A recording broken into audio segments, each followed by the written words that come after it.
Good morning all of you. आज का topic हमारा लाइन्स एंड एंगल्स।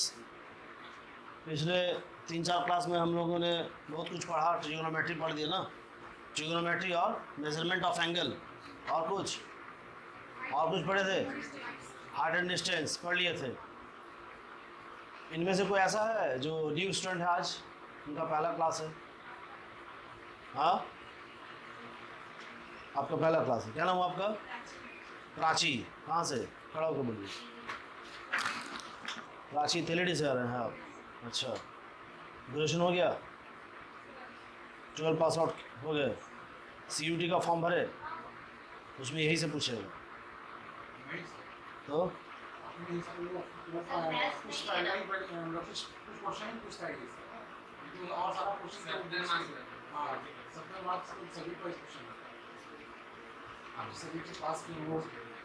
और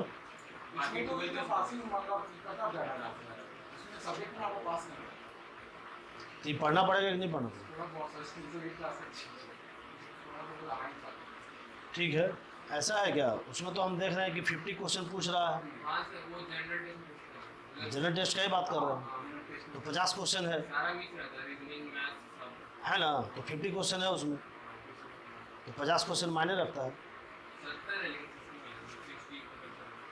ठीक है, जो भी उसको सिलेबस को देख लीजिए। CUT वाला फॉर्म भरे आप? हैं, ठीक है, बैठिए। क्या नाम बोलो? प्राची। क्या सिलेबस है उसका पता है? होता है, मैंने कहा पहली बार हुआ कि 10 वर्ष साल हो रहा है यहाँ झारखंड में। इस साल से कंपलसरी हुआ है, पहले DU वगैरह इस में होता था, इधर थोड़े हुआ है। ऑल ओवर इंडिया में अभी हो रहा है, पहले ऑल ओवर इंडिया में नहीं होता, कुछ स्टेट में होता था, जैसे दिल्ली में होता था, इधर नहीं होता, कुछ ही यूनिवर्सिटी। हाँ, अब जनरल क्वेश्चन में थोड़ा मोड़ा तो बोर्ड मास है, रीजनिंग है, हर चैप्टर टच कर रहा है उसमें। हाँ, दो जो आपका सब्जेक्ट है, जैसे आपका आर्ट्स, साइंस और कॉमर्स है, उसमें से तो पूछेगा ही पूछेगा। साथ ही साथ CUT का सिलेबस में जनरल टेस्ट भी एक डाल दिया गया है, उसमें जनरल टेस्ट में आपका जो जनरल कंपटीशन में जो क्वेश्चन पूछता है वही सब पूछेगा, तो उतना इजी भी नहीं है, है ना। क्या होता है, बहुत कोई को टेबल याद नहीं रहता है, मजाक नहीं कर रहे हैं, बहुत कोई को 8 का टेबल नहीं याद आता है। हम अपने इंस्टीट्यूट में स्टार्ट किए हैं CUT का एग्ज़ाम का प्रिपरेशन करवाना, ठीक है, तो वहाँ लगभग 10 स्टूडेंट एडमिशन में आए हैं, जिसमें से 5 से 6 स्टूडेंट को पूछे, टेबल वगैरह पूछे तो 8 और 9 का टेबल नहीं आता है। सोच लो, इंटर पास आउट किए हुए, और कोई साइंस से है, कोई कॉमर्स से है, कोई आर्ट्स से है, उतना ईजी भी नहीं है। ठीक है, जो पढ़ने वाले बच्चे हैं उनके लिए ईजी है ना, तो सबको तो एक तराजू पे तौल नहीं सकते हैं। इसलिए जो भी है, बात यह है कि जो सिलेबस आपका एग्ज़ाम में आने वाला है, CUT के एग्ज़ाम, हो सकता है इसमें भी छोटा छोटा क्वेश्चन पूछे, जैसे sum of triangles, sum of all angles of a triangle is 180 degree, इससे रिलेटेड क्वेश्चन कुछ पूछ देगा, छोटा मोटा जो भी हो, लेकिन क्वेश्चन तो क्वेश्चन होता है, किसी के लिए हार्ड और किसी के लिए ईजी। प्राची नाम हुआ आपका? क्या नाम हुआ आपका? रिया। कहाँ से? यदुवंश नगर। ठीक, आपका दर्शन हो गया कि 12 पास आउट है? ठीक, तो अभी भरे फॉर्म CUT वाला। इसमें से कौन ऐसा है जो 12 पास आउट है? अभी तो रिजल्ट नहीं आया ना। खड़े हो जाइए, खड़े हो जाइए, हाँ, देख लें बढ़िया से, ताकि हमको याद रहेगा कौन कौन मिठाई खिलाएगा। हाँ, सब याद रखना पड़ेगा ना। पता चला प्राची नहीं खिलाई, मिठाई खिलाएगी नहीं? क्या बोले? खिला देगी ना? ठीक, क्या नाम हुआ? प्राची। आपका? प्रिया। रिया, प्रिया, रिया बगल में बैठी हुई। हाँ, नेहा, आकांक्षा, हाँ, रितिका, नीतिका, अच्छा, छत्रपति, आदर्श। 1 2 3 4 5 6 7 8 लोगों से मिठाई आ जाएगा। 8 किलो कम से कम आना चाहिए। हाँ, ठीक है, बैठिए, थैंक यू। ठीक है, इसके पहले हम 3-4 चैप्टर हम कंप्लीट कर चुके हैं, तो जो भी आज न्यू स्टूडेंट आए हुए हैं उनको प्रॉब्लम नहीं होगा, क्योंकि ये क्लास साइकिलिंग होता रहता है। ठीक है, तो हो सकता है कि आप लास्ट क्लास में ये एक बार रिवीजन हो जाएगा, फिर भी यदि नहीं होता है तो हमसे बोलिएगा, ऑफिस में बोलिएगा कि कुछ चैप्टर हमारा छूटा हुआ है, जिसमें से हम क्या क्या करवा चुके हैं, लिख लीजिए, लिखना होगा तो। हम करवा चुके हैं ट्रिग्नोमेट्री, हाइट एंड डिस्टेंस और मेजरमेंट ऑफ एंगल। ये 3 चैप्टर हम पढ़ा चुके हैं। ये तीनों में से यदि आप ऐसा कोई स्टूडेंट होगा जिसका छूट जाएगा बाद में क्लास ख़त्म होते होते, तो एक बार ऑफिस में ज़रूर नॉक कीजिएगा, ठीक है। तो हो सकता है कि आपको क्लास प्रोवाइड करवा दिया जाए, ठीक। Height and distance, trigonometry, measurement of angle. इसलिए जिसका छूट गया उसको टेंशन लेने की बात नहीं है, क्लास फिर से रिसाइकल होगा, ठीक है। आज का टॉपिक हम लोग स्टार्ट करते हैं। चैप्टर का नाम है lines and angles. Lines and angles, ये this is the part of geometry, geometry का पार्ट है। तो ज्योमेट्री किसको किसको इजी लगता है या पढ़े हैं कभी लाइफ में, कभी पढ़े हैं ज्योमेट्री? कोई ऐसा है जो नहीं पढ़ा? पढ़े। जो नहीं पढ़ा वो हाथ उठाओ, जो नहीं पढ़ा है। कोरोना इफेक्ट यदि होगा किसी का तो नहीं पढ़ा होगा। कोरोना इफेक्टेड स्टूडेंट्स कोई होगा तो मे भी नहीं पढ़ा होगा। ऐसा कोई है? नहीं है, ठीक है। तो मेरे ख्याल से सबके साथ आज हम पढ़ेंगे, तो आपसे भी हम कुछ सीखेंगे, हमसे भी आप कुछ सीखिएगा, ठीक है। आपके पास कुछ नॉलेज होगा तो हमको दीजिएगा, ताकि हमारे पास जितना है और इकट्ठा कर लेंगे, आपसे एक्स्ट्रा ले लेंगे, ठीक है। आज का चैप्टर है लाइन्स एंड एंगल्स।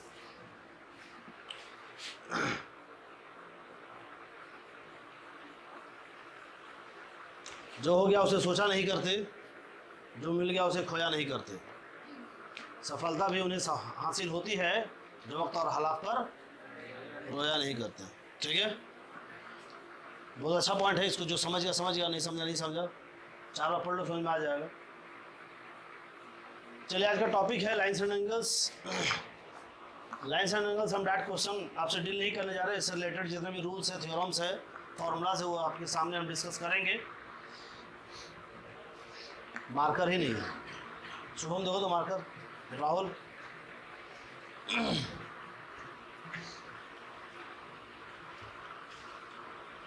जिस किसी को डाउट होगा पूछने में शर्माइएगा नहीं, ठीक है। पूछना है सभी को।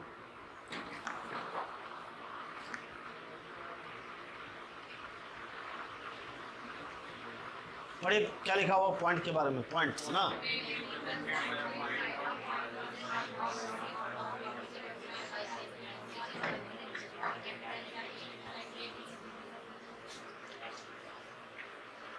Fundamental terms and definitions. Chapter से रिलेटेड कुछ फंडामेंटल टर्म्स है, उसको हम लोग जानेंगे। कुछ डेफिनेशंस है, उसका फॉर्म परिभाषा दिया हुआ है, उसको हम लोग जानेंगे। आप लोगों को परिभाषा यानी कोई डेफिनेशन याद करने की जरूरत नहीं, माइंड पर खाली सेट कर लेना है, क्योंकि एग्जाम में आपको कोई परिभाषा नहीं पूछेगा, लेकिन उससे रिलेशन क्वेश्चन रहेगा, ठीक है। चलिए, पॉइंट। सबसे पहला पॉइंट हमारा क्या है? पॉइंट।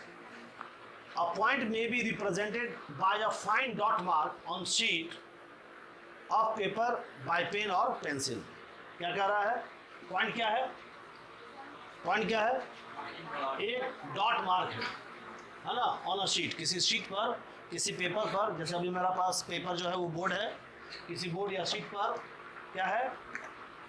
शीट, यानी यहाँ पे क्या हुआ? पेपर भी दिया हुआ, ठीक है।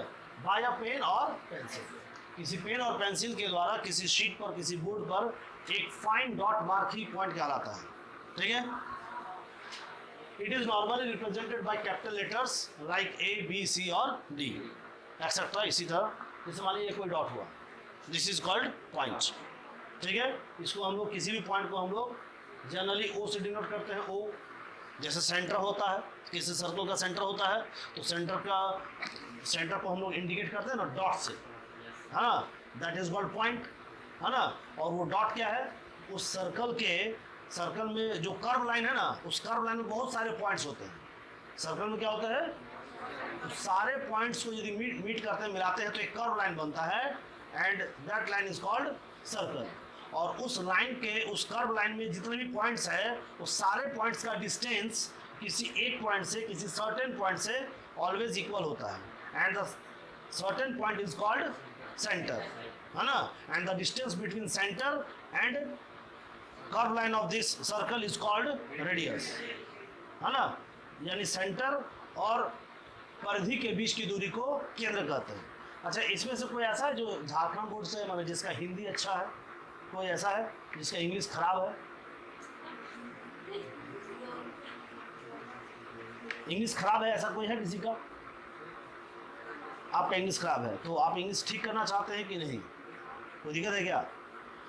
काजल नाम है तुम्हारा, इंग्लिश तुम्हारा बहुत ख़राब है, तो तुम्हारा भी प्रियंका, तो इंग्लिश ठीक करना है कि जैसा है वैसे रहना है? ठीक करना है। तो देखिए, यदि आपका कुछ खराब है ना तो उसको ठीक करने के लिए उसी के पीछे पढ़ना पड़ेगा, तभी आपका ठीक होगा। समझ में आया? तो बात यह है कि यदि आपका इंग्लिश खराब है तो इंग्लिश पढ़ना स्टार्ट कर दीजिए, आपका इंग्लिश ठीक हो जाएगा। जैसे मान लीजिए अभी देखिए झारखंड का कोई भी फॉर्म आता है तो अभी खोटा पूछता है। क्या पूछता है? किसको किसको खोटा आता है? थोड़ा थोड़ा। जिसको थोड़ा थोड़ा नहीं आता वो हाथ नीचे करेगा। पूरा जिसको अच्छा आता है, जिसको अच्छा आता है वो हाथ उठाओ, जिसको अच्छा आता है वो हाथ उठाओ। बढ़िया, कानून के हाथ लंबे होते हैं। क्या आपका खोटा अच्छा है और आपका खोटा अच्छा है, ठीक है, लिखने पढ़ने सब आता है, तो बोलना नहीं, लिखना पढ़ना, लिखना पढ़ना, क्योंकि झारखंड में एग्ज़ाम होगा तो उसमें तो लिखना पढ़ना है। पढ़ना आता है? पढ़ने आता है? कभी पढ़े नहीं है? कभी पढ़े हैं? तब अभी झारखंड का जो अभी 60-40 का जो अभी आंदोलन चल रहा है उसमें क्या मांग रहा है, क्या बोल रहा है उसमें? इसमें तो बहुत कोई ऐसा होंगे जो झारखंडी होंगे। हम लोग झारखंडी हैं, लेकिन झारखंड में रहने वाले झारखंडी हैं, लेकिन अकॉर्डिंग टू रूल है ना, अकॉर्डिंग टू आंदोलन कह रहा है क्या कि 60-40 होना चाहिए या नहीं होना चाहिए। 60-40 पर आंदोलन हो रहा है कि नहीं होना चाहिए। तो ये व्हाट डू मीन बाय 60-40? क्या है 60-40? पता है किसी को? हाँ 60%। हाँ देखिए, बाहरी जो भी हैं वो 40% रहेंगे कोई भी वैकेंसी में, और 60% को लेना पड़ेगा आपको झारखंडी का। वही है। तो बात यह है कि 60% जो झारखंडी लेंगे तो झारखंडी की पहचान कैसे होगी? वो लैंग्वेज वहाँ पे आना चाहिए, है ना। यानी आपका जो लैंग्वेज है ना उससे रिलेटेड एग्जाम में पूछा जाएगा क्वेश्चन। आप बंगाल जाओगे ना तो बांग्ला में क्वेश्चन रहेगा, ठीक है। नहीं भी रहेगा, ऑल ओवर इंडिया में जैसे बैंक एग्जाम हो रहा है तो ठीक है, आपका हिंदी और इंग्लिश में रहता है क्वेश्चन। जिसका बंगाल का वो अपना इंग्लिश पढ़ेगा, इंग्लिश में एग्ज़ाम देगा। जिसका हिंदी अच्छा वो हिंदी में एग्ज़ाम दे देगा, है ना। अभी पारित कर दिया गया है कि 9 भाषाओं में एग्ज़ाम होगा, जिसमें तमिल, संस्कृत, हिंदी सब, उसमें बांग्ला सब। मैंने आपका जो बैंक एग्ज़ाम होगा ना उसमें 9 भाषाओं का क्वेश्चन रहेगा, 9 भाषाओं से। पहले क्या होता था, अब तक हिंदी और इंग्लिश में ही क्वेश्चन रहता था, ठीक है। लेकिन जब बंगाल जाओगे, बंगाल को कोई फॉर्म भरना पड़ता है तो बांग्ला में क्वेश्चन रहता है, हिंदी में रहता है, इंग्लिश में रहता है, 3 भाषा में रहता है। या कोई कोई एग्जाम में तो ओनली बांग्ला और इंग्लिश रहता है, हिंदी रहता भी नहीं। हाँ वही हम बोल रहे हैं, हम बंगाल का बात किए अभी हम, ठीक है। उसी तरह झारखंड में ये लोग बोल रहा है क्या कि झारखंडी भाषा जो हमारा भाषा, आदिवासी भाषा कुछ भी है, हो है, उराव है, इस टाइप का कुछ भाषा है मेरे ख्याल से, वो भाषा आपको आना चाहिए। तो उसी तरह जैसे आप लोग शुरू से बचपन से आप लोग हिंदी और इंग्लिश से रिलेटेड हैं, नहीं है? जो भी झारखंड बोर्ड का बच्चा है वो भी तो इंग्लिश से रिलेटेड है, नहीं है? उसका एक इंग्लिश सब्जेक्ट हुआ करता था, लेकिन आज क्या है, इंग्लिश आता नहीं है, बहुत कोई इंग्लिश पढ़ने नहीं आता है। तो कहीं ना कहीं कमी है हमारे एजुकेशन में कि हमको जैक बोर्ड से, अब माइंड पे बैठा हुआ है कि हम जैक बोर्ड का हैं। अब उसके दिमाग में बैठा हुआ फिक्स है कि जैक बोर्ड है हम, तो हमारा इंग्लिश खराब है, लेकिन ऐसा नहीं है, उसको कभी ट्राई ही नहीं किया।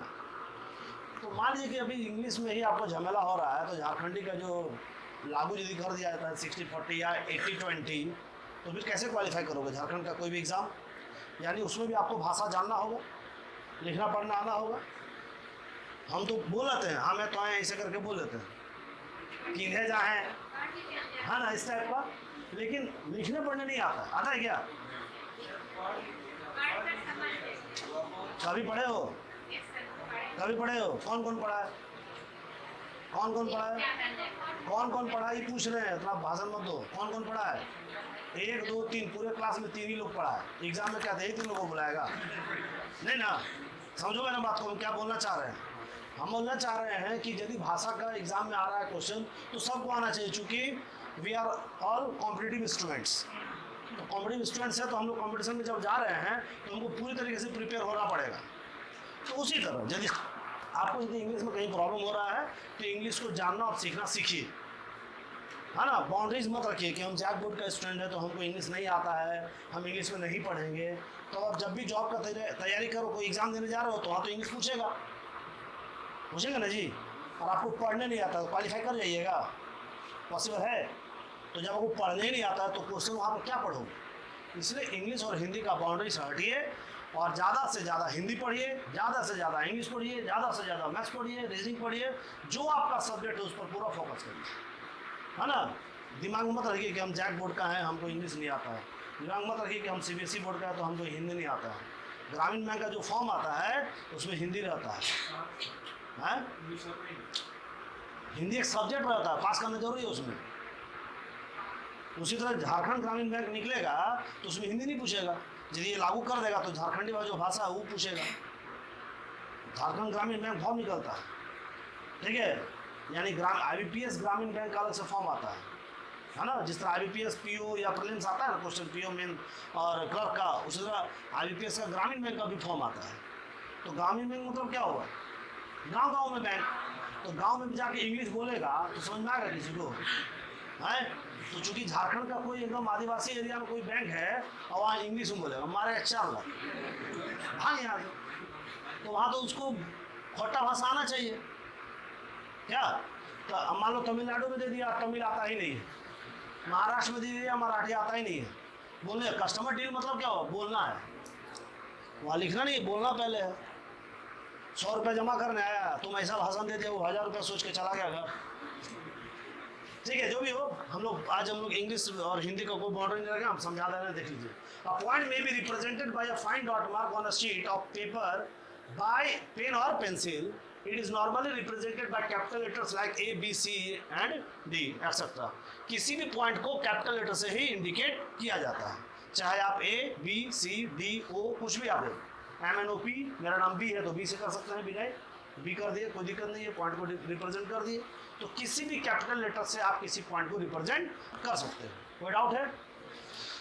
That is good point. अब आते हैं हमारा लाइन, क्या है लाइन। लाइन बनता कैसे है, पढ़िए पॉइंट, पढ़िए क्वेश्चन।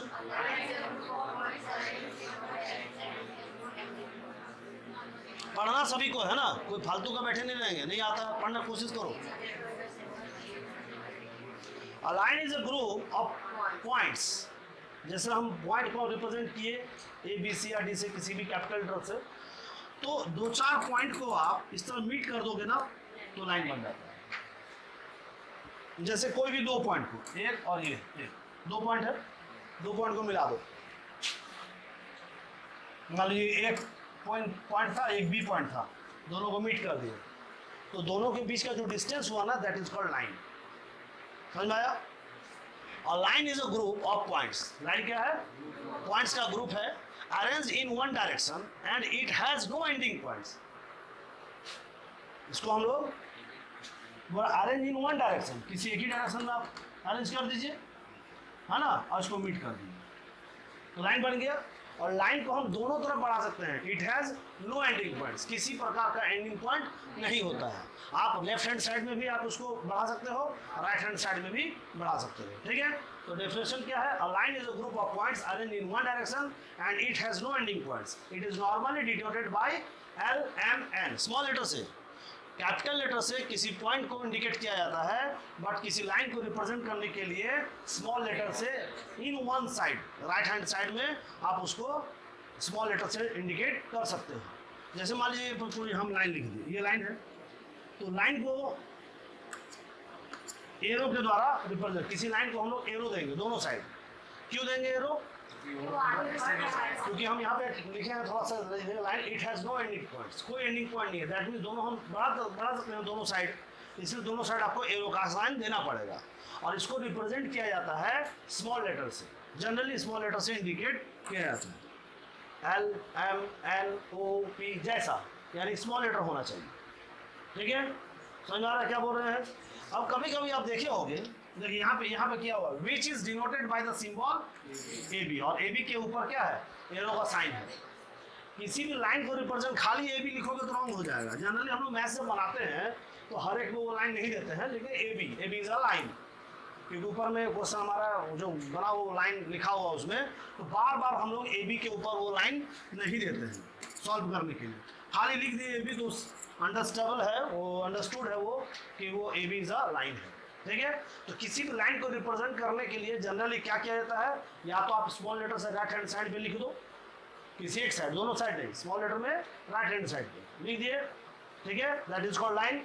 लेकिन कहीं कहीं आप देखे होंगे एक लाइन है इस तरह और ए डी इस तरह लिखा हुआ, दोनों साइड में लिखा हुआ है, लेकिन दोनों साइड में एरो का साइन भी देखे होंगे आप, दैट इज कॉल्ड लाइन। यदि एरो का साइन नहीं है दोनों तरफ, that is called line segment, उसको हम लाइन सेगमेंट कहते हैं। यदि लाइन है तो दोनों तरफ एरो का साइन होगा, यदि एरो का साइन नहीं है दोनों तरफ तो हम लोग बोलेंगे लाइन सेगमेंट, रेखा खंड, इसको हम लोग हिंदी में कहते हैं रेखा। लाइन माने रेखा, समझ में आया? तो समझ में आ गया होगा मेरे ख्याल से। A line is a group of points arranged in one direction and it has no ending points. It is normally denoted by small l, small m, small n, etc., which is denoted by the symbol AB. समझ में आया? कोई doubt है?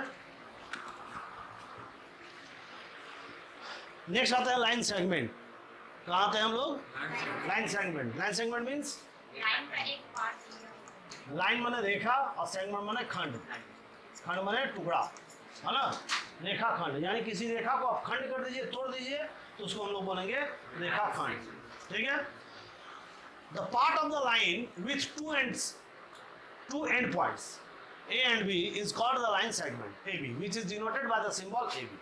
अब देखिए यहाँ पे A B है, ए बी के ऊपर इस तरह एक लाइन दिया हुआ है, और यहाँ ए बी है, इसके ऊपर भी एक लाइन है, दोनों में डिफरेंट क्या है? This is called line and this is called line segment. ये रेखा है और ये रेखा खंड है। यदि दोनों तरफ एरो का साइन है तो बोलेंगे लाइन है, दोनों तरफ एरो का साइन नहीं है तो बोलेंगे रेखा खंड है, वो लाइन सेगमेंट। ठीक है, कोई डाउट है? तो रेखा खंड क्या है? किसी रेखा का एक भाग है, रेखा का एक टुकड़ा है। The part of a line is called line segment with two ending points. The part of the line with two ending points A and B is called the line segment AB, which is denoted by the symbol AB. कोई doubt है? समझ में आ गया होगा? तो हम लोग line को हम लोग इस टाइप से लिखते हैं और उसका कोई माने एरो का साइन नहीं रहेगा, एक तरफ ए एक तरफ B। ये हुआ लाइन, हाँ लाइन सेगमेंट। ठीक है, कोई डाउट है? किसी को पूछना होगा, कुछ आपको अपना इन्फॉर्मेशन देना होगा तो दे सकते हैं, ताकि हम भी आपसे कुछ सीख लें। ठीक है, कोई डाउट है? किसी को कुछ बोलना है? अजीत समझ में आ रहा है? हैं? देखिए क्लास अभी हम स्टार्ट किए हैं, इसके बाद वाले क्लास में कोई एब्सेंट नहीं करेंगे, क्योंकि आप जिस समय आप एब्सेंट कर देते हो तो आपका जो सीरीज था वो टूट गया, और उसके बाद जब आप आओगे तो बहुत कुछ छूट गया, तो फिर उसके बाद आपको समझ में नहीं आया। इसे समझना है, पूरे चैप्टर को बहुत अच्छा से क्लियर करना है, तो क्लास में एब्सेंट नहीं करेंगे, क्योंकि इस चैप्टर से रिलेटेड हम क्वेश्चन का अंत है क्या? किसी भी चैप्टर का क्वेश्चन का कोई अंत नहीं है ना? लाखों करोड़ों क्वेश्चन निकल सकता है, लेकिन लाखों करोड़ों क्वेश्चन तभी आपसे सॉल्व होगा जब आप उस चैप्टर का पूरा डिटेल्स आप जानते हो। तो अभी आपके सामने जितना भी हम लाइन्स एंड एंगल्स पढ़ा रहे हैं, हम पूरा डिटेल्स लाइन्स एंड एंगल्स से रिलेटेड सारा डिटेल्स आपके बोर्ड पे हो, आपके क्लास में हो जाएगा। यदि आपका एक क्लास भी छूट जाता है तो आप क्या करोगे? लॉस में रहोगे। ठीक है, फिर बात को समझ में नहीं आएगा। स्नेहा, मोबाइल का चैटिंग बंद करो, क्लास में है ना, क्या काम है? हाँ, क्या कर रहे हैं आप यहाँ देखिए क्लास में है ना, तो आगे आ जाइए। ये 4 स्टूडेंट का बेंच है, 4 बैठता है लोग, पीछे बैठे हैं तो मोबाइल में क्या कर रहे हैं? हाँ, क्लास में आगे आके बैठो। यदि मान लो पीछे से दिख नहीं रहा है तो क्लास में आगे आने का एडजस्ट करो, कोशिश करो कि आगे बैठे, फायदे में रहोगे। 6 महीना साल भर पार हो जाएगा, पता भी नहीं चलेगा। 30,000 और दे दो स्पेशल बैच के लिए, देते रहो। 30,000 अच्छा है, हम लोग का पेमेंट बढ़ते रहेगा। नहीं, इसलिए पढ़ने आए हैं, थोड़ा सा कंसंट्रेट होकर पढ़ाई कीजिए, मोबाइल बंद कीजिए। क्लास में मोबाइल को कोई काम नहीं, मोबाइल हटाओ सबका। मोबाइल यदि है सामने, मोबाइल हटाइए, मोबाइल हटाइए। कॉपी के बगल में मोबाइल रखा हुआ है सबका, सबका मैंने 90% स्टूडेंट का। अब ठीक है, 80% स्टूडेंट का। अब ठीक है, चलो हटाओ 50% स्टूडेंट, चलो 10% स्टूडेंट, फिर भी तो है 10% भी स्टूडेंट मेरा ही स्टूडेंट है। तो अपना मोबाइल को बैग में रखिए, कोई काम नहीं मोबाइल का क्लास में, ठीक है। मोबाइल में होता क्या ना कि आप लोग साइलेंट करके रखते हैं, उसको भी हटा दीजिए, पूरा स्विच ऑफ करिए। घर में ऑफिस का नंबर दे दीजिए, यदि आप घर जा रहे हो ना जी, घर में ऑफिस का नंबर दे दीजिए कि किसी प्रकार का कोई इमरजेंसी होगा, डायरेक्ट आपका कॉल आएगा ऑफिस में, और ऑफिस से आपको इन्फॉर्म कर दिया तो आप घर चले जाओ। क्या रहता है, साइलेंट रहता है, एगो मैसेज आ गया, अच्छा 11 बजे कहीं जाना है। अब आपका दिमाग 11 बजे है, यहाँ लाइन सेंडिंग में नहीं है, कब 11 बजेगा,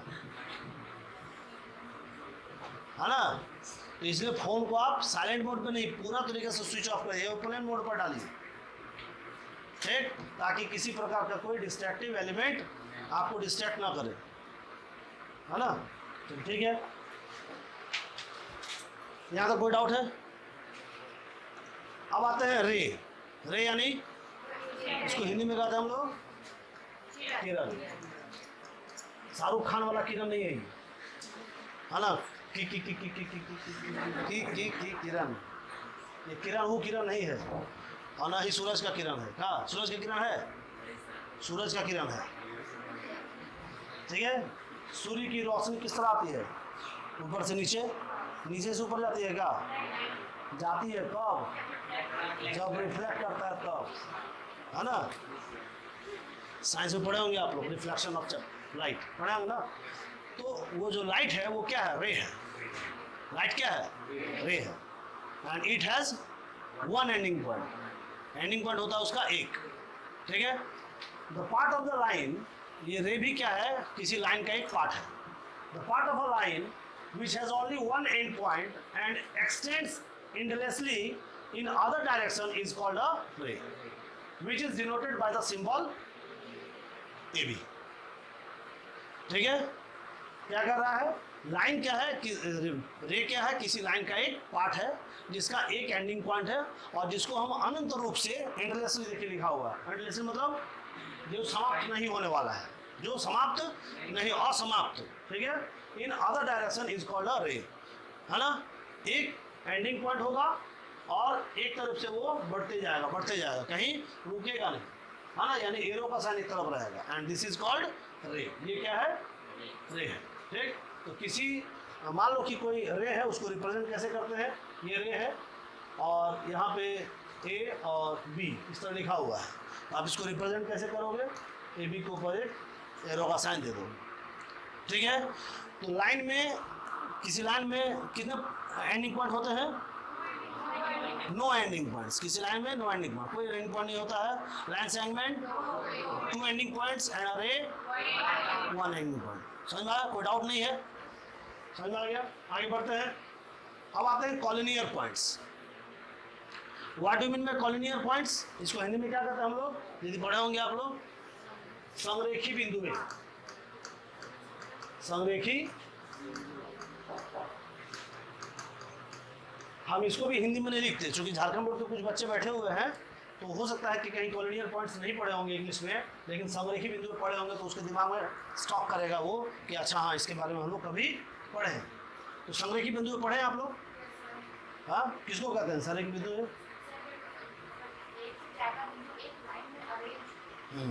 ठीक है। बहुत सारे पॉइंट्स जब हम मीट करते हैं तो एक स्ट्रेट लाइन बनता है, तो सारे पॉइंट्स को हम लोग कहेंगे कॉलिनियर पॉइंट्स।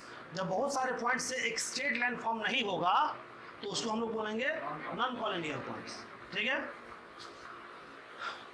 इफ 3 और more points lie on a straight line, किसी स्ट्रेट लाइन पर 2 या 2 से अधिक बिंदुएं जब रहती हैं तो उन सारे बिंदुओं को कॉलिनियर पॉइंट्स कहते हैं।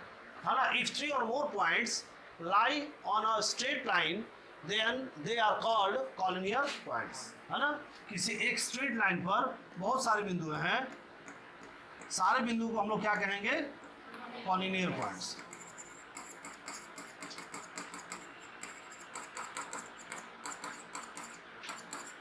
का साइन है, समझ में आया, कोई डाउट है? मान लीजिए कि स्ट्रेट लाइन है, ए बी और सी, ये 3 पॉइंट है।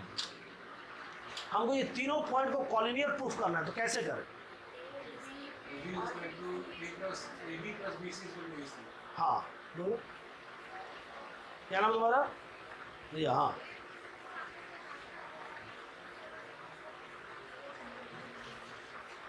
यदि तीनों पॉइंट से मीट करके 180 डिग्री हो गया तो बोलेंगे कॉलिनियर पॉइंट से, ही ना। देखिए बताते हैं, ये अच्छा परफेक्ट, ठीक है आप बोले, क्योंकि कोई भी स्ट्रेट लाइन 180 डिग्री का एंगल बनाता है। हमको यहाँ कहना है कि तीनों पॉइंट्स कॉलिनियर पॉइंट से, इसको आप प्रूफ करें। तो हम लोग क्या करेंगे, तीनों पॉइंट्स का डिस्टेंस अलग अलग फाइंड आउट करें। जैसे 3 पॉइंट यहाँ पे आपको दिख रहा है, तो यदि ए बी और बी सी का एड ए सी के इक्वल हो गया, यानी ए बी आप फाइंड आउट कर लो, बी सी फाइंड आउट कर लो, फिर ए सी का फाइंड आउट कर लो। यदि ये दोनों का ऐड इसके इक्वल है तो कहेंगे all points are collinear points. समझ आया?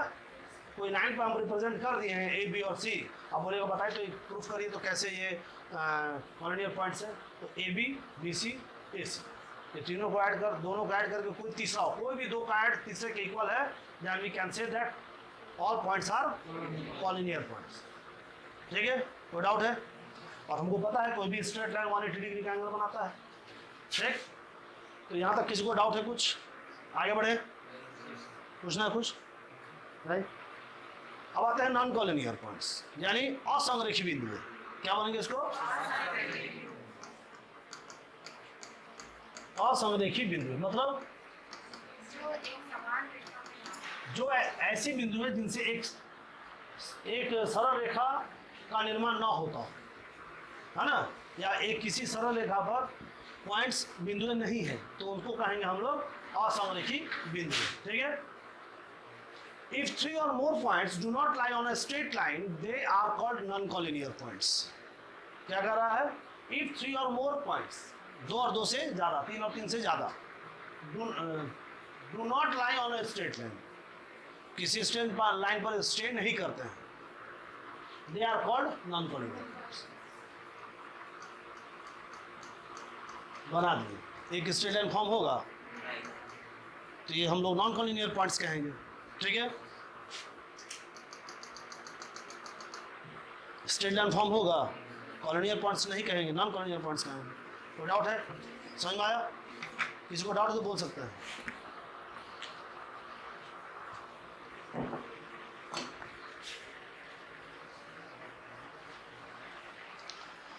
टाइप्स ऑफ एंगल्स, हम लोग लाइंस और पॉइंट्स के बारे में हम लोग समझ गए। अब एंगल, एंगल कैसे बनता है?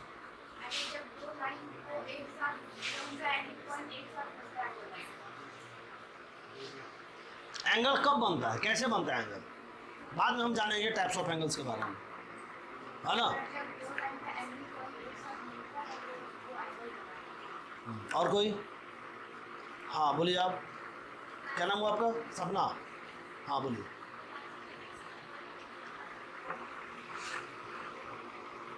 हाँ आप बोलिए रिया,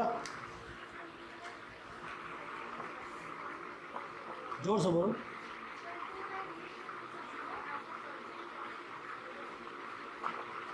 ठीक है बैठो, उतना अच्छा से क्लियर सुनाई नहीं दे रहा है, हाँ तो फैन चल रहा है नहीं सीधे। आप बोलिए स्नेहा, खड़ा होकर बोलो। किसी एंगल कैसे बनता है?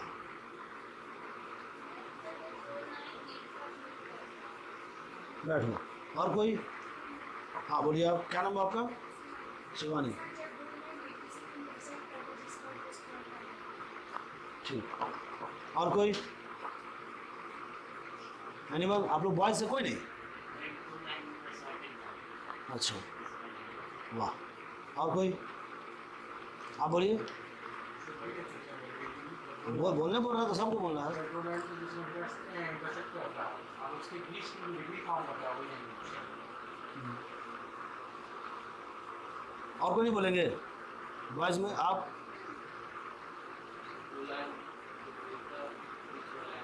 बोलना सभी को है, देखिए ना क्या कौन कितना अच्छा से बोल सकता है, एक्सप्लेन कर सकता है। आता तो सबको है, 2 लाइनवा जहाँ मिलेगा ना वही एंगलवा बनेगा। हाँ, ऐसा तो कोई एंगल नहीं देखा है, कौन कितना अच्छा से बोल सकता है। रैंक टू, हाँ बोलिए। ठीक है, जब भी बोलिए ना खड़ा होकर बोलिए, है ना। तो क्लास का एक रूल है, डिकोरम है, इसको मेंटेन सबको करना है ना। देखिए, when 2 lines meet at a point, meet मिलते हैं, जब कोई 2 पॉइंट किसी बिंदु पर मिलते हैं तो उस बिंदु को कौन कहता है, ठीक है। When 2 lines meet at a point then angle is form, है ना, तब एंगल बनता है। इसको बहुत ही सरल भाषा में हिंदी में बोल सकते हैं, 2 रेखाओं के झुकाव को कौन कहते हैं। 2 रेखाओं के झुकाव को कौन कहते हैं। कहीं ना कहीं झुकेगा, झुकेगा दैट मीन्स मिलेगा कहीं ना कहीं, है ना, उसको हम लोग कौन कहते हैं। बहुत ही सरल भाषा है, 2 रेखाओं के झुकाव को कौन कहते हैं। When 2 lines meet each other at a point then angle is form, ठीक है। तो वहाँ पे एक एंगल बनता है। देखिए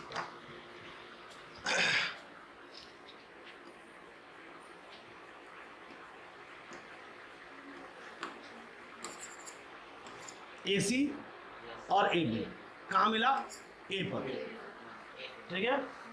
तो A पर मिल गया तो एक कोण बन गया। इस कोण का नाम क्या है,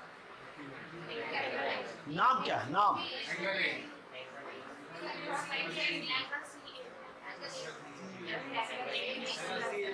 बोलो रिया, बोलो रिया, ना बोलो।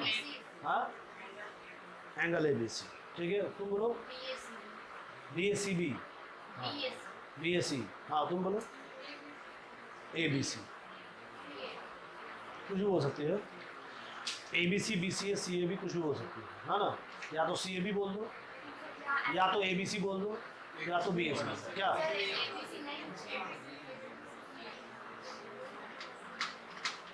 किसी के स्टेटमेंट आया कि कुछ भी बोलने से चलेगा, इसलिए हम बोल रहे हैं, है ना, हमको समझाना पड़ेगा ना। और कोई इस एंगल का नाम क्या है, CBA, CBA, CBA। थोड़ा सा अलर्ट होकर बोलिए, क्या बोल सकते हैं उसको। अब समझ में आ गया होगा सबको, इतना बार रिपीट कर कहीं नहीं समझ में आएगा।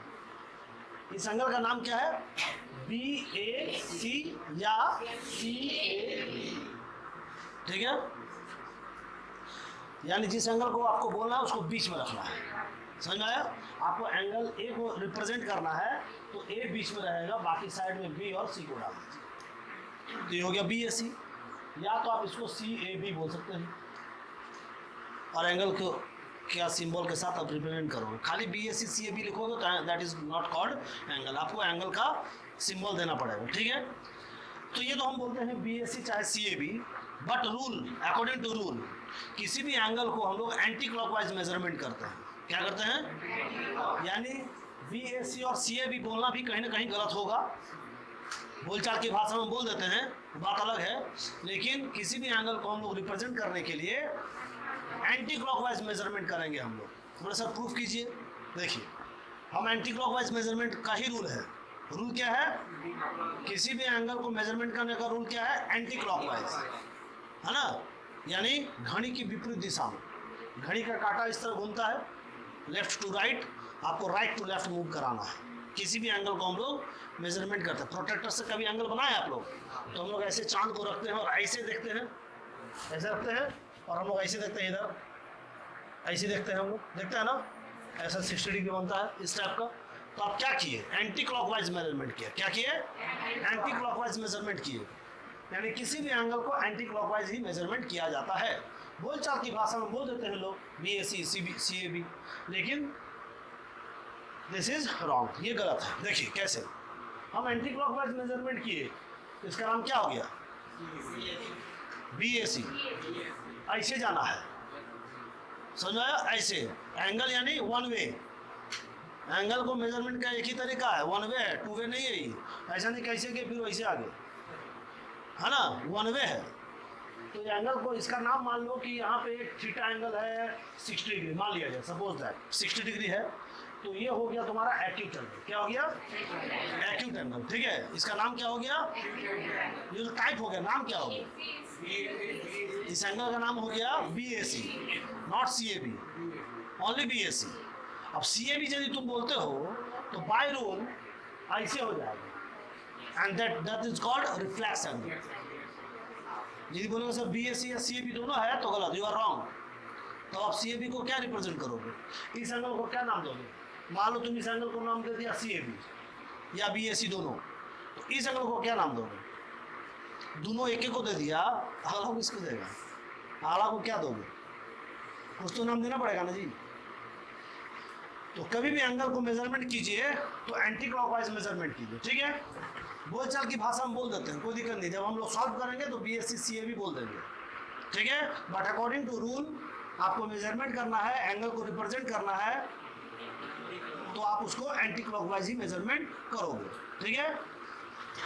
तो यहाँ जब एक्यूट एंगल का डेफिनेशन हम पढ़ रहे हैं, देखिए एंगल का डेफिनेशन हम पढ़ लिए। When two lines meet each other at a point then angle is formed. जब दो रेखाएं किसी बिंदु पर मिलती हैं तो कोण बनता है, ठीक है। हम एक कोण का एग्जांपल भी लिए जिसका नाम है BAC। इसका नाम क्या है? नॉट CAB, है ना। पहला पॉइंट क्या है? Acute angle. Acute angle means, पढ़िए एक बार।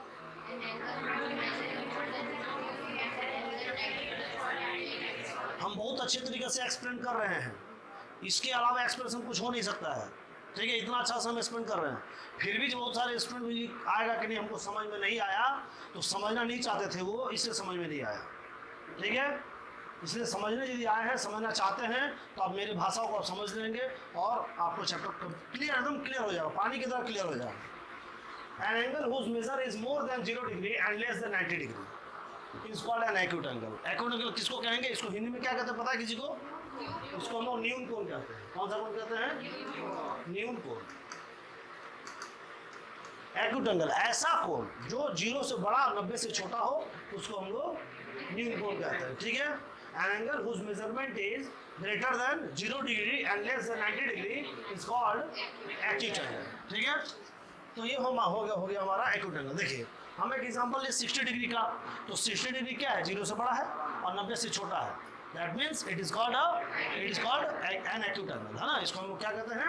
एक्यूट एंगल कहते हैं। An angle whose measure is more than 0 degree and less than 90 degree is called an acute angle। यहाँ रिप्रेजेंट क्या हुआ है? देखिए theta is greater than 0 degree and less than 90 degree.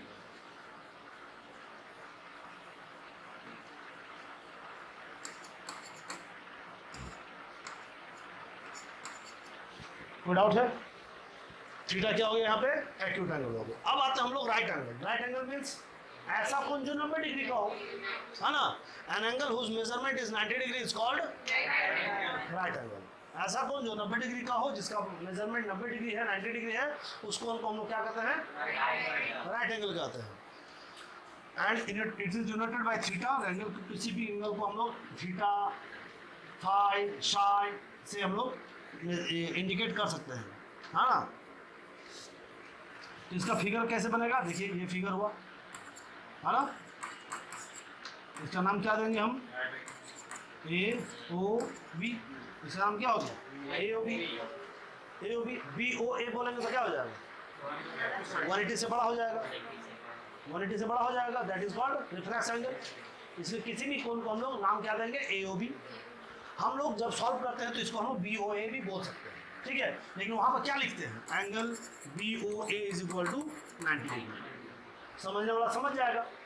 खाली BOA लिखेंगे तो रिफ्लेक्स एंगल हो जाएगा, लेकिन BO is equal to 90 degree तो रिप्रेजेंट हो गया कि 90 डिग्री को हम रिप्रेजेंट कर रहे हैं। समझ में आया बात को? तो सर अभी आप बोले कि BOA जो है वो रिफ्लेक्स एंगल है, तो ठीक है, हम 270 नहीं लिखे हैं जी। 270 लिखेंगे तो बोलेंगे हाँ रिफ्लेक्स एंगल है, लेकिन जब इंडिकेट कर दिए 90 डिग्री है, that means it is called right angle. और उस समय हम क्लॉकवाइज लिखिए या एंटी क्लॉकवाइज लिखिए, लेकिन कोशिश कीजिएगा ऑलवेज राइट एंटी क्लॉकवाइज ही लिखने का, लेकिन ऐसा होता नहीं है, ठीक है। चलिए आगे आते हैं हम लोग। Obtuse angle, obtuse angle means इसको हम लोग क्या करते हैं, अधिक कोण। कौन सा कोण, मतलब अधिक होता है, किससे अधिक होता है, 90 डिग्री से ज़्यादा होगा और 180 से कम होगा, ठीक है। यानी जो स्ट्रेट लाइन है वो 180 डिग्री का होता है ना, यानी 180 से कम होना चाहिए और 90 से ज़्यादा होना चाहिए। हाँ, समकोण, राइट एंगल जो लिखा हुआ है यहाँ पे, इसको हम लोग समकोण कहते हैं। यदि किसी को डाउट होगा पूछ लीजिएगा, ठीक है, कोई भी डाउट होगा पूछ लेंगे, डरेंगे नहीं और शर्माएंगे नहीं, ठीक है।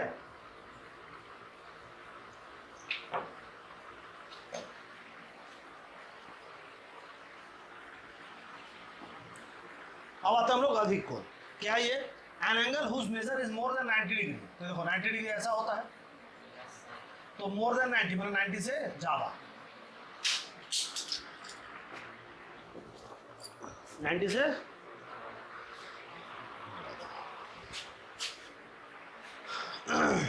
देखो अभी हम लोग पढ़े क्या, एक्यूट एंगल जो 90 से कम है, फिर हम लोग पढ़े 90 डिग्री जो एक्यूट से ज़्यादा है।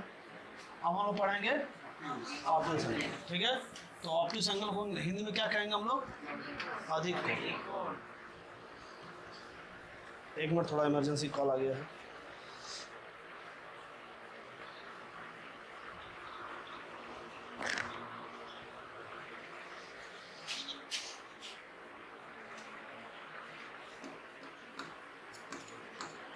अधिक कोण, तो अधिक कोण का फिगर देखा ऐसे बनेगा, ऐसे सीधा हो तो 90 हो जाता ना, तो 90 से ज़्यादा है, नो डाउट है। ए ओ बी जो आपको दिख रहा है वो एंगल क्या है, ऑब्ट्यूस एंगल। आप इसको बी ओ ए बोल दोगे तो बी ओ ए ऑब्ट्यूस होगा, नहीं होगा, क्यों, ऑब्ट्यूस का डेफिनेशन क्या है, 180 से कम होना चाहिए, 180 से कम होना चाहिए और 90 से ज़्यादा। यदि आप बी ओ ए बोल दोगे तो बी ओ ए तो 180 से ज़्यादा है, तो रिफ्लेक्स एंगल में चला जाएगा, ठीक है। तो उसका नाम क्या हो गया, ए ओ बी।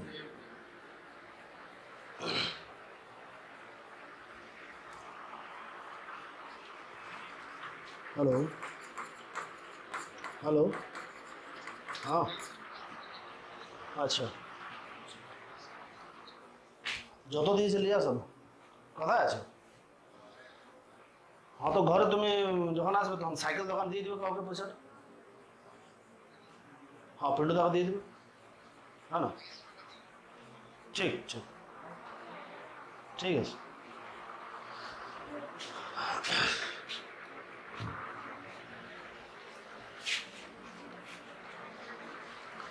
तो ये क्या, देखो नेक्स्ट हो गया हमारा स्ट्रेट एंगल यानी सरल कोण।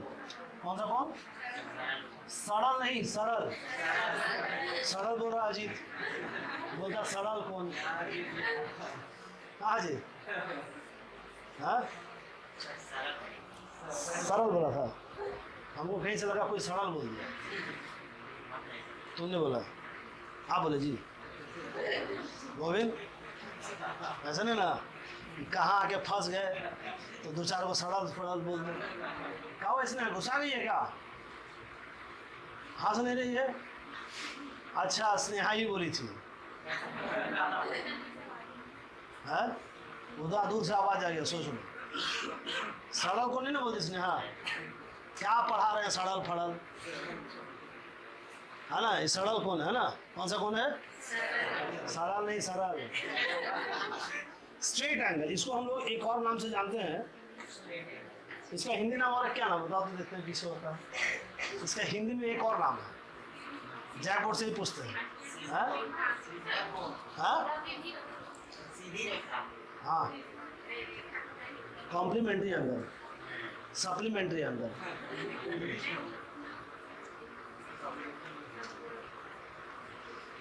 बताइए। स्ट्रेट एंगल का वो तो हम कॉम्प्लीमेंट्री एंगल चला जाएगा या सप्लीमेंट्री एंगल चला जाएगा, जो भी हो, हम इसका बात कर रहे हैं स्ट्रेट एंगल, यानी स्ट्रेट एंगल यानी सरल को, इसका एक और नाम है सीधा सीधा एंगल को कोई एंगल ही नहीं बताएगा, 0 डिग्री भी जाएगा वो। हाँ 180 डिग्री जाएगा। हाँ बोलो।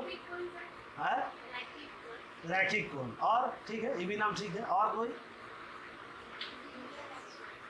यदि कोई जैक बोर्ड से पढ़ा हुआ है तो बुकिश लैंग्वेज है, नो ऑप्शन। इसका एक और नाम है रिजू कोण। बोल रही थी सीजू कोण, बोले थे ना कुछ इसी टाइप का। हाँ बोली थी, हम सुने। हम मेरा कान बड़ी तेज है ना, भगवान की दया से कान बहुत तेज है और आँख तेज था। कल डॉक्टर को दिखाए, बोला चश्मा लगेगा। आँख पर अपना बहुत घमंड था, कल चूर चूर हो गया। हो सकता है कि कल क्या नाम तुम्हारा है? आकांक्षा। तुम्हारा? इन लोगों से कंपटीशन हो जाएगा मेरा। उधर नेहा से, नेहा ना, स्नेहा से कंपटीशन होगा। हम भी चश्मा लगा के हो सकता है कि नेक्स्ट क्लास में आ जाए, है ना। कंपटीशन करना जरूरी है ना। तो इसका नाम है रिजू कोण। इसका एक और नाम है रिजू कोण। रिजू लिखना आता है? लिख के दिखाओ तो रिजू। आज सबका हिंदी लैंग्वेज भी थोड़ा देख लिया जाए। हाँ रिजू कोण लिखा जाए। देखते भाई, रिजू लिख के दिखाओ, कंपटीशन हो रहा है। रिजू कोण। बंद करो। 3 student fail, 4 student fail, 5 student fail. Riju लिख के दिखाओ।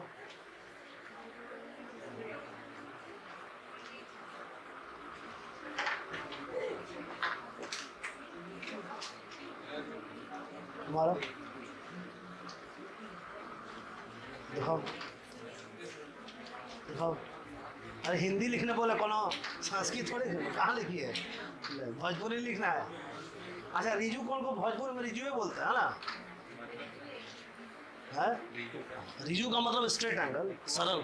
अब वैसा नाम दिया गया, अब सरल का नाम क्या देगा? सरल मतलब कोई मतलब हुआ, नाम का भी कोई मतलब निकालेगा दूसरा, तो बाल का ख्याल मत निकालो। रिजू कोण। हाँ लिख के दिखाओ। वाह वाह वाह। तुम लिखो। देख रहे सबका किसका किसका हिंदी अच्छा है। ग्रामीण में कभी फॉर्म आने वाला है।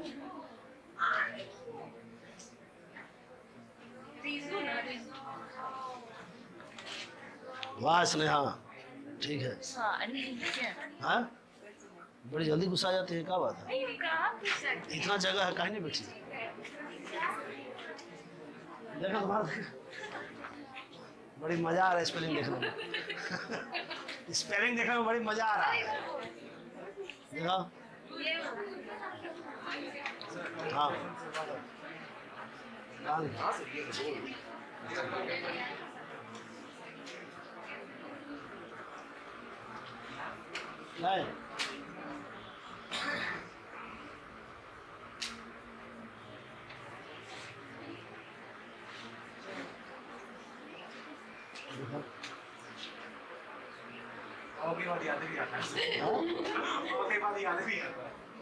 देखो भाई, बहुत बहुत स्टाइल देखे, थोड़ा तुम लोग को भी दिखा देते हैं। तो गलती से हम थोड़ा सा इतना ही लिखे हैं, इसमें भी रिव्यू हो गया।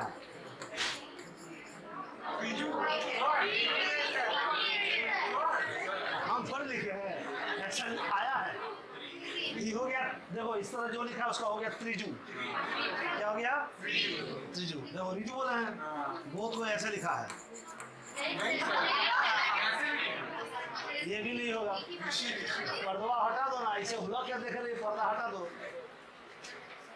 ये हो गया रिजू, है ना। एक लिखा है ऐसा, देखो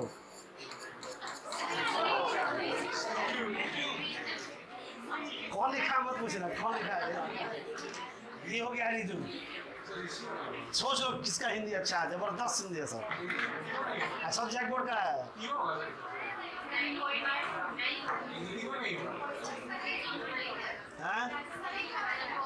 एक मिनट, क्या एक को सही नहीं।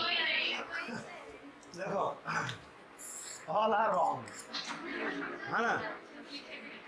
अब देखो रिजू कौन स्क्वायर का इस तरह का, ये होगा रिजू।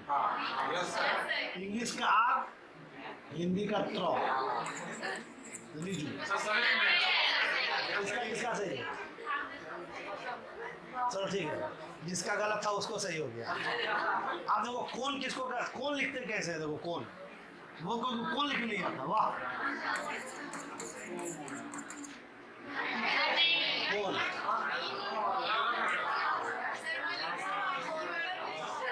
तो यहाँ हम साफ साफ लिख दिए हैं कौन। असल में कौन को कौन नहीं कहते, कोण कहते हैं, अड़ा कोण, ठीक है। तो ये रिजू कोण, समझ में आया। तो इस तरह का जो स्पेलिंग लिखा है, काइंडली रिक्वेस्ट है कि ऐसा ना लिखें। हार्दिक हार्दिक अभिनंदन है ना, निवेदन है, सॉरी अभिनंदन नहीं, निवेदन है। तो ये सरल कोण हो गया, इसका एक और नाम है रिजू कोण, ठीक है। स्ट्रेट एंगल, स्ट्रेट एंगल किसको कहेंगे? An angle whose measurement in 180 degree, एक ऐसा कोण जो 180 डिग्री का हो, is called a straight angle. एक स्ट्रेट लाइन ड्रॉ कर दो, ए ओ बी, और ये 180 डिग्री का होता है। कितना होता है? नीचे भी आप लिखोगे तो 180 डिग्री, ठीक है। ए ओ बी बोलो चाहे बी ओ ए बोलो, ए ओ बी बोलते हो तो ऊपर वाला एंगल रिप्रेजेंट होता है, क्योंकि हम आपको बताएं कि कोई भी एंगल एंटी क्लॉकवाइज मेजरमेंट होगा, ऊपर वाले को रिप्रेजेंट करने के लिए ए ओ बी बोलना पड़ेगा, नीचे वाले को रिप्रेजेंट करने के लिए बी ओ ए बोलना पड़ेगा। हर हाल में 180 डिग्री है। कोई बोलेगा हम ए ओ बी बोलेंगे तो बोल दो, क्या दिक्कत है, 180 डिग्री है। कोई बोलेगा बी ओ ए बोलेंगे तो बोल दो, कोई दिक्कत नहीं, 180 डिग्री ही है ना। लेकिन according to rule A O B is the right तरीका, है ना, राइट वे ना। यहाँ तो कोई डाउट है? तो इस तरह हम लोग स्ट्रेट एंगल के बारे में भी जान गए। और लास्ट हमारा है रिफ्लेक्स एंगल। लास्ट क्या है? Reflex angle. इसका हम लोग हिंदी में क्या नाम देते हैं? हाँ, देखते हैं किसका हिंदी अच्छा। कौन बोलेगा? हाँ बोलिए। अधिक कोण। तो ऑब्टूस एंगल को क्या बोलेंगे? वो भी अधिक कोण नहीं था, इसको क्या बोलेंगे? अधिक कोण 2, पूरक कोण। किसको पता है? इसको हम लोग बोलते हैं पुनर्युक्त कोण। जो जैक बोर्ड देखो, सोच लो, बोला हमको हिंदी अच्छा है, पता नहीं है खा अच्छा है ना, हिंदी अच्छा है, इंग्लिश अच्छा है ना, यानी कुछ अच्छा नहीं, बढ़िया से पढ़ाई करो। रिफ्लेक्स एंगल को हम लोग क्या बोलते हैं? हम लोग पुनर्युक्त कोण।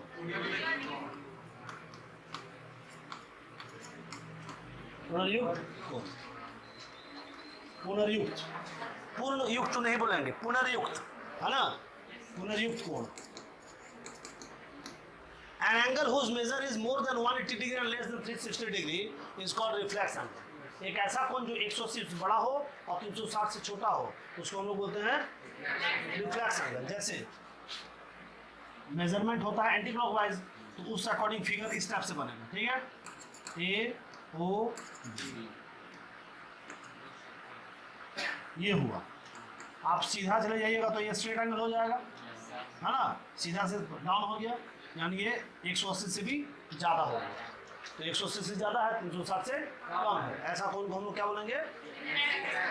Reflex angle. इस रिफ्लेक्स एंगल का नाम क्या हो गया? ए ओ बी। और इस एंगल का नाम क्या हो गया?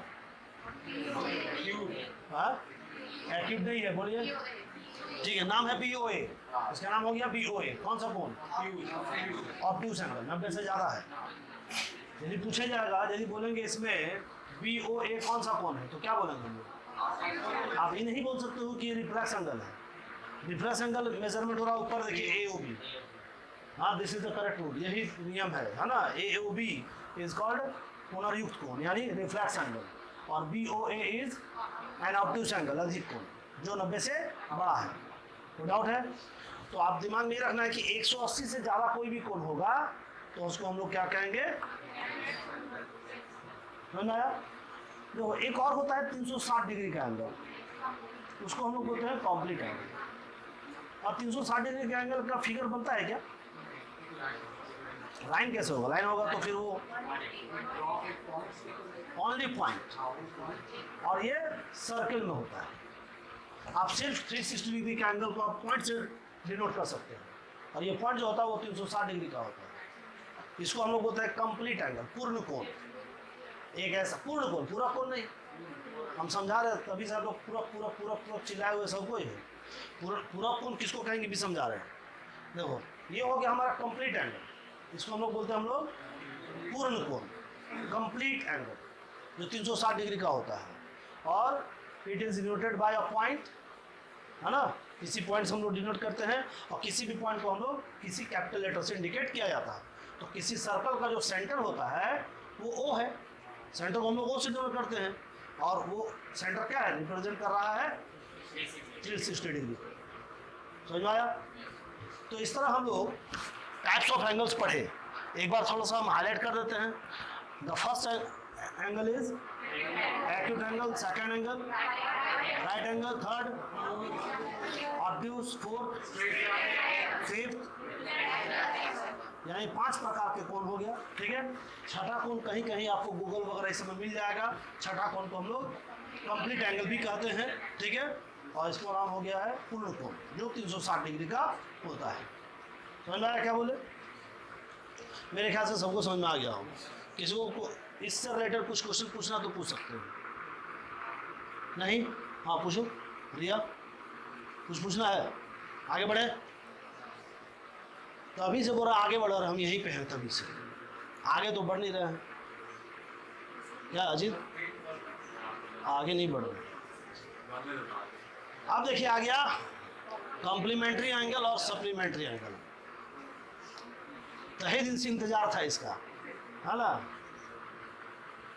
तहे दिन से स्वागत भी कर दिए। Complementary angles, if sum of two angles is equal to 90 degree, then both angles are called complementary angles to each other. Complementary angle को हम लोग हिंदी में कहते हैं पूरक कोण। क्या कहते हैं? पूरक कोण। पूरक कोण, इसका कोई फिगर नहीं होता, याद रखिएगा। पूरक कोण का कोई पार्टिकुलर फिगर नहीं होता है ना। पूरक कोण किसको कहते हैं? ऐसा दो कोण जिनका मेजरमेंट, माने जिसके मेजरमेंट का सम 90 डिग्री, उसको हम लोग उन दोनों को, उसको नहीं उन दोनों को पूरा कोण कहता है एक दूसरे का। तो यहाँ लिखा हुआ टू ईच अदर, है ना। If the sum of angle A plus angle B is equal to 90 degree, then both angles are called complementary angles to each other, है ना। Angle A is complementary angle of angle B and angle B is complementary angle of angle A B का पूरक कोण है, B ए का पूरक कोण। समझ में आया? इसका कोई पार्टिकुलर फिगर नहीं होता है। कोई भी दो कोण जिसका मेजरमेंट आपको दिया गया है 90 डिग्री है, दोनों कोण का सम, तो हम लोग बोलेंगे दोनों ही कोण पूरक कोण है। ऐसा क्वेश्चन आता है, इससे रिलेटेड क्वेश्चन कि if angle A and angle B both are complementary angles and the measurement of angle A is 30 degree, then find the value of angle B. तो एंगल भी क्या हो गया? बोले सर इसमें तो कोई वैल्यू नहीं दिया है, ए को तो खाली दिया है एंगल 30 डिग्री, तो कैसे निकालेंगे बी? वहाँ पे एक और क्लू दिया है कि both angles are called complementary. So जब भी कॉम्प्लीमेंट्री एंगल का आपको स्पेलिंग दिखे तो समझ जाइएगा कि दोनों ही 90 डिग्री का है। तो एक यदि 30 है तो दूसरा 60 होगा, एक 45 है तो दूसरा क्या हो जाएगा? समझ में आ रहा है? एक 0 डिग्री है तो दूसरा क्या हो जाएगा? कोई डाउट है? हाँ हाँ, किसको?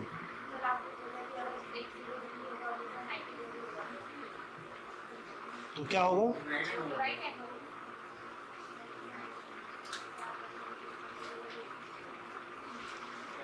हाँ बोलिए।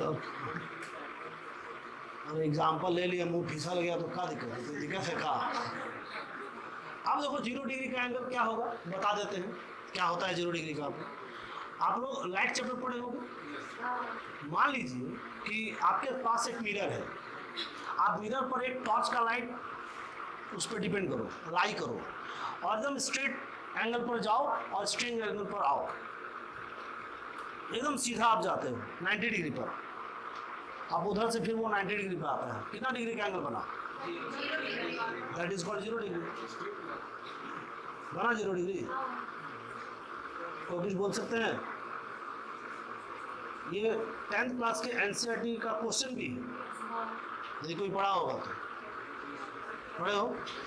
एक स्ट्रेट लाइन जाता है, मिरर पर टकराता, फिर अपने रास्ते फिर से आ जाता है, रिफ्रैक्ट करके अपने रास्ते फिर से उसी लाइन पर आता है, तो दोनों रेखाओं के बीच का कोण क्या बनेगा? दोनों किरणों के बीच का कोण क्या बनेगा? है ना? जब एक के ऊपर एक आ जाए तो उसको हम लोग बोलेंगे 0 डिग्री। वहां कोई एंगल ही नहीं बना, लेकिन 0 डिग्री तो कहलाया।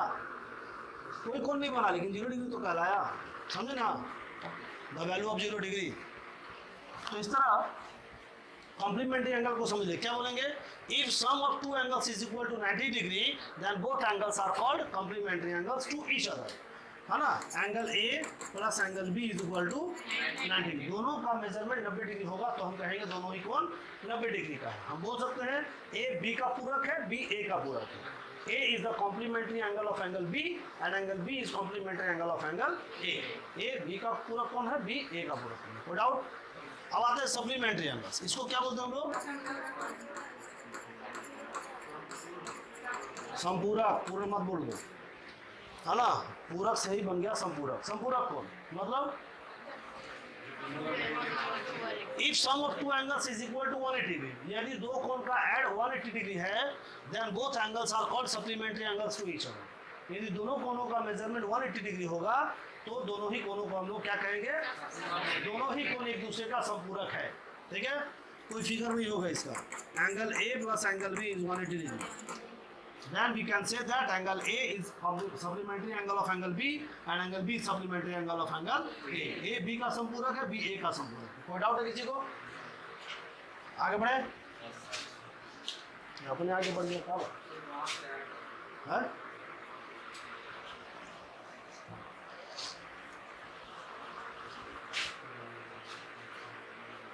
Adjacent angles. एडजेसेंट एंगल्स को हम लोग हिंदी में क्या कहते हैं? आसन्न कोण। आसन नहीं, आसन्न। आसन बोलेगा तो अभी आसन बिछा के भी खाना वाना खिलाना शुरू कर देगा। आसन्न कोण क्या बोलेंगे इसको? आसन्न कोण। ठीक है? आधा ना पूरा ना रहेगा। आसन्न, ऑलरेडी आसन नहीं। ठीक है? आसन्न कोण। ठीक है? इसका मेरे तरफ से एक और नाम है पड़ोसी कोण, नेबरहुड एंगल्स। समझ में क्या बोल रहे हो? जैसे तुम्हारा नाम क्या हुआ? कनकालिया। तुम्हारा नाम अजीत, तुम्हारा सुजीत। तो जिस तरह जो कनकालिया जो है, ये अजीत का एडजेसेंट एंगल है और सुजीत का भी एडजेसेंट एंगल है, लेकिन तुषार का एडजेसेंट एंगल नहीं है। एडजेसेंट एंगल का मतलब क्या हो गया? अगल बगल से मिलकर बना है एडजेसेंट एंगल। समझ में क्या बोल रहे हैं? कॉमन आर्म होना चाहिए, कॉमन आर्म होना चाहिए। ठीक है?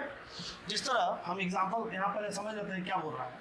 Two angles are said to be adjacent angles if they have a common vertex, a common side and their uncommon sides are situated at two different sides of the common side. जैसे देखिए figure में आता है, जो definition बोला उसका definition आपको समझाते हैं। क्या कह रहा है? Two angles are said to be adjacent. दो कोण आसन कोण कहलाएगा कब? If they have a common vertex. Suppose that ये एक स्ट्रेट लाइन है और ये हम एक रे डिपेंड कर दिए, तो ये कोण और ये कोण बना। ये दोनों ही कोण को हम लोग क्या कहेंगे? Adjacent angle. क्यों? बाय डेफिनेशन में आते हैं हम लोग A O B C. Suppose that A B is a straight line and O C is a ray depend on a A B. A B एक स्ट्रेट लाइन है और ओ सी कोई रे है, किरण है जो ए बी पर डिपेंड है ना? Then both angles are adjacent angles, है ना? इसके बारे में हम लोग पढ़ेंगे कि इसका क्या रूल है। इस फिगर में जब जाएंगे आगे जब बढ़ेंगे हम लोग, तो उस समय हम लोग पढ़ेंगे इसके बारे में। क्या जानते हैं इसको? किस नाम से जानते हैं? पता है किसी को? ये एक थ्योरम है। ये थ्योरम है, कोई बता सकता है? आगे पढ़ेंगे तो पता चल जाएगा। हाँ हाँ 180। कौन सा थ्योरम है ये? लीनियर। कौन बोला? हाँ क्या नाम है आपका? इमरान। एक बार इमरान ग्राम पे जबरदस्त ताली हो जाएगी। तो ये हो गया लीनियर पेयर एक्सियोम्स। इसको बोलते हैं रैखिक युग्म अभिलेख, है ना? एक थ्योरम है। तो ये दोनों ही कोण जो है आसन्न कोण है। अब देखिए बाय डेफिनेशन हो एडजेसेंट एंगल का डेफिनेशन क्या है। Two angles are said to be adjacent angles if they have a common vertex. देखिए कॉमन वर्टेक्स है दोनों में, वर्टेक्स मतलब होता है शीर्ष। इस एंगल का नाम क्या है AOC। इस एंगल का नाम क्या है COB है, BOC भी बोल सकते हैं। तो AOC और BOC वो दोनों में आ रहा वर्टेक्स, वर्टेक्स पकड़िए, कॉमन एंगल में पकड़िएगा। दिस इज कॉल्ड वर्टेक्स, ये वर्टेक्स है and this is called angle, ये एंगल है। हम वर्टेक्स को पकड़ने बोले आपको। AOC BOC ये कोण और ये कोण, दोनों ही कोण में, दोनों ही कोण को एडजेसेंट एंगल कहेंगे कब, जब दोनों ही कोण में या तो और लिखा है देखिएगा, और नहीं लिखा है इसमें, ठीक है कॉमा दिया होगा। AOC COB ओ क्या हो गया कॉमन वर्टेक्स हो गया। कॉमन वर्टेक्स होना चाहिए, कॉमन आर्म होना चाहिए। देखिए कॉमन साइड या आर्म जो बोलो, आर्म या साइड है ना। तो यहाँ पे क्या है कॉमन साइड OC, देखिए दोनों में कॉमन है। तो जब कॉमन है, कॉमन वर्टेक्स हो गया, कॉमन साइड हो गया, यानी कॉमन आर्म हो गया, तो कहेंगे क्या दोनों ही एडजेसेंट एंगल। एंड फिर क्या लिख रहा है their uncommon sides are situated at two different sides of the common side. जो कॉमन साइड है, बाकी जो दो साइड है ना वो अनकॉमन साइड है, दोनों ही अनकॉमन साइड एक दूसरे के विपरीत में सिचुएटेड है। ये दो अनकॉमन क्या हो गया OA एंड OB, ये दोनों अनकॉमन है। अनकॉमन मतलब मिल नहीं रहा है, लेकिन दोनों विपरीत दिशा में जा रहा है, यही होता है। तो देखिए डेफिनेशन एग्जाम में पूछेगा नहीं, फिर भी जानकार रखना चाहिए कि आसन्न कोण कहते हैं किसको, एडजेसेंट एंगल किसको कहते हैं।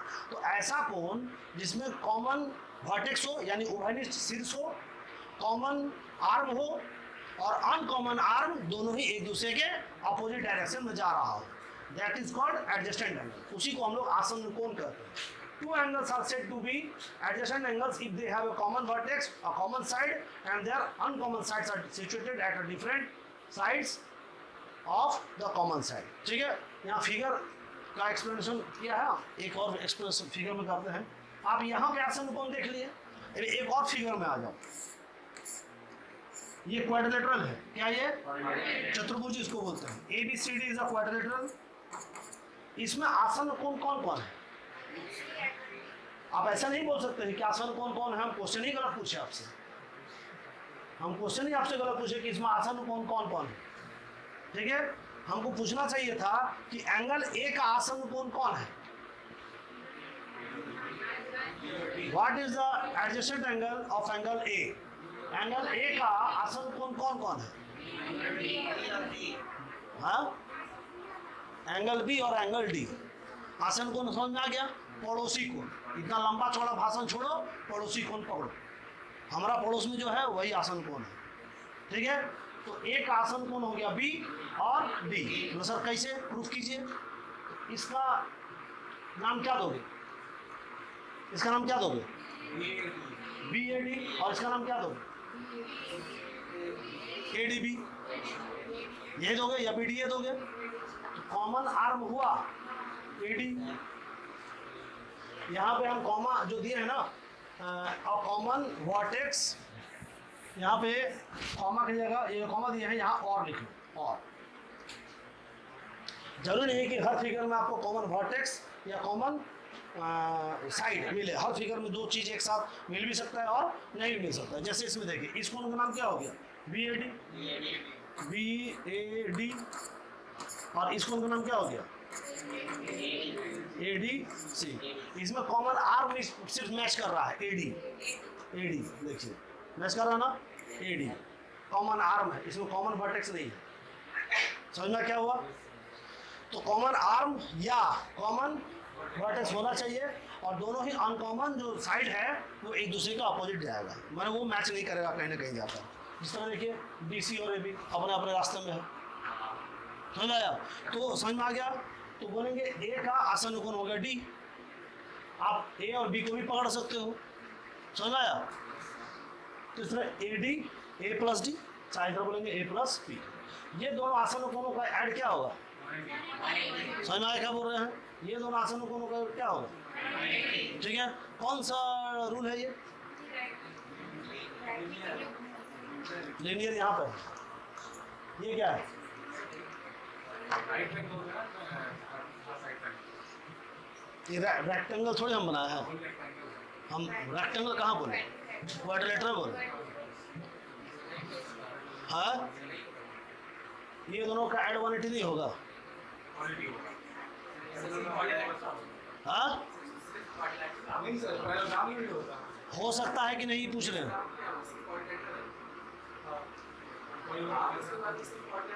हाँ,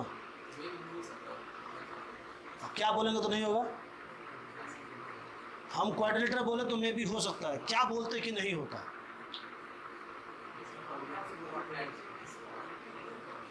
वन 180 क्या बोलते तो होता। हाँ, देखिए ये क्वाड्रिलेटरल हुआ, ठीक है। अरे आप उतना मत जाओ, आप अभी सिंपल हम ये पूछ रहे हैं आपसे कि ये दोनों एंगल्स का ऐड 180 डिग्री हो सकता है कि नहीं। क्यों हो सकता है, कैसे, हाउ, वही आपको आंसर देना है। हाँ, और पैरेललोग्राम होगा तो, समांतर चतुर्भुज होगा तो क्यों होगा, ये पूछ रहे हैं। कौन सा रूल के अकॉर्डिंग, चाहे वो रेक्टेंगल रहे, चाहे स्क्वायर रहे, चाहे पैरेललोग्राम रहे, रोम्बस रहे, ये दोनों का ऐड 180 डिग्री होगा। क्यों, हाँ बोलिए। क्या नाम है आपका, एक बार राहुल के नाम पे जबरदस्त बोलिए। देखिए सपोज दैट हम ये क्वाड्रिलेटरल बोले ना, तो क्वाड्रिलेटरल का अपना कोई शेप नहीं होता है। क्वाड्रिलेटरल मतलब होता है चतुर्भुज, चार भुजाओं से घिरा हुआ क्षेत्र चतुर्भुज कहलाता है, ठीक है। और यहाँ जो क्वाड्रिलेटरल है, इसका जब हम नाम दे देंगे, चाहे वो रोम्बस दे दो यानी समचतुर्भुज, पैरेललोग्राम दे दो यानी समांतर चतुर्भुज, स्क्वायर यानी वर्ग, रेक्टेंगल यानी आयत, ये चार जब नाम दिया जाएगा आपको, कहीं ना कहीं ट्रेपिज्म में भी आप चले जाओ। ट्रेपिज्म में क्या होता है ना कि वहाँ पेयर साइड ही पैरेलल होता है। पैरेलल लाइंस का होना बहुत जरूरी है। यदि क्वाड्रिलेटरल में दो अपोजिट लाइंस पैरेलल है, then we can say that angle A plus angle D is 180 degree because these angles are interior angle of the same side of the transversal line, है ना। एक त्रियक सीधी रेखा के एक ही और के कोनों का योग 180 डिग्री होता है, और इन दोनों कोनों को हम लोग बोलते हैं को इंटीरियर एंगल। क्या बोलते हैं, को इंटीरियर एंगल। समझ में आया। ठीक है, आज के लिए इतना ही रहने देते हैं। नेक्स्ट क्लास में और भी आप लोगों के साथ डिस्कस करेंगे। आप भी कुछ पढ़ के आइए, आपसे भी हम कुछ नॉलेज गेन करेंगे। ठीक है, मिलते हैं फिर ब्रेक के बाद। Thank you.